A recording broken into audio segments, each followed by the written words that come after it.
Welcome to another video on BasedBellagio. Today we're going to talk about the mods that are out for Stalker 2 Heart of Chernobyl. There's an amazing set of mods already, really helping the game become more immersive and more up your alley. Whether that's less weapon degradation, longer days, etc, etc, we'll get into it. The mods I'm using, I'm really enjoying. Let's look at Nexus mod page. There's a few on ModDB. The first one I'm using is Grok's Less Tanky Bloodsuckers and Poltergeists. This makes the Bloodsuckers and Poltergeist and a few other mutants a lot better to kill, more realistic, more in tune with the other games. For some reason, Stalker 2, they make it where the Bloodsuckers are full on tanky, bullet sponges. I don't like it.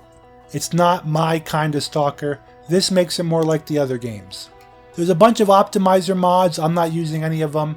I'm making a separate video about the settings you want to use for mid-range PCs to get the game looking good and smooth. That's another video, a quick one we'll do after this one. Another one that I like to use is longer sprinting. The game has you running quite a bit, quite a lot, and this will get you there easier and more realistic, more immersive. The sprinting was way too short before you ran out of stamina. I used the 50%, definitely doubles your sprinting capability, but you can go even higher or lower. Whatever you want, this one's better. Another one I like is Even Longer Days mod by J. Caleb. This one is hugely important. The day-night cycle is way too quick. He has a whole bunch of different presets you could choose. Basically, it's 1 hour day-night cycle by default, like 35 minutes for night, 25 for day. You can double it, quadruple it. Basically, I'm using the 2 hour night cycle, day cycle. People like the 3 hour one. That seems to be the sweet spot. That's like, an hour and a half day, hour and a half night roughly. But you can go up to 12 hour, 24 hour day-night cycle. Make it match your own day. But I would not do that. The 2 hour is working great for me.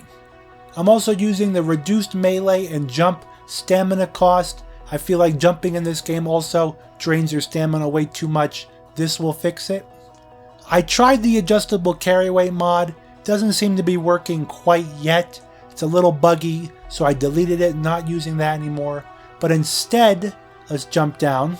I am using lighter items mod.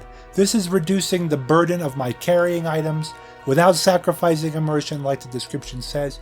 Your ammo, your food, your water, your bread, all a little bit lighter. Makes it where you can carry more stuff. Definitely more immersive. And for video game hoarders like myself, I love it.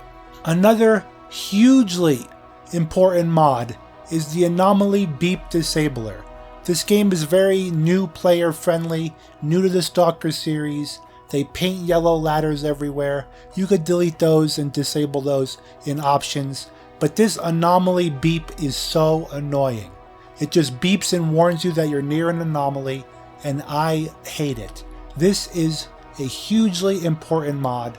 Definitely you want to get it. Another mod that I really like using for my game is Sell Broken Stuff. Right now, it's expensive to repair things, expensive to buy things. I feel like people should be buying your broken weapons and armor. And when you find broken weapons out there, someone should take them and scrap them and make a little money off it. Kind of realistic. If you want a more hardcore experience and more brutal in the economy, I guess skip this one. But Sell Broken Stuff makes a lot of sense to me. Love that mod. Definitely keeping it in my playthrough.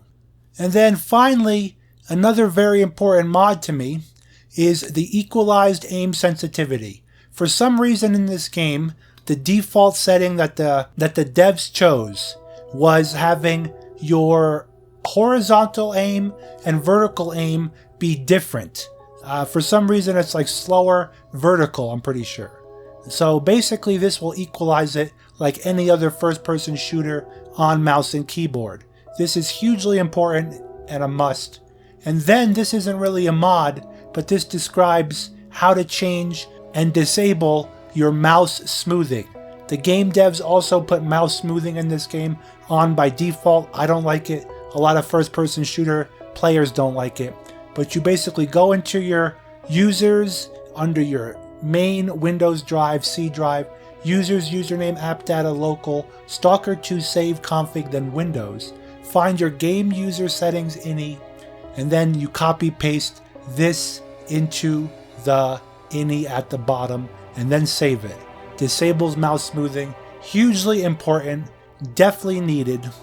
And for being day 2 to day 3, it is amazing the amount of mods that are out already. There's definitely some other mods in here you might want to try.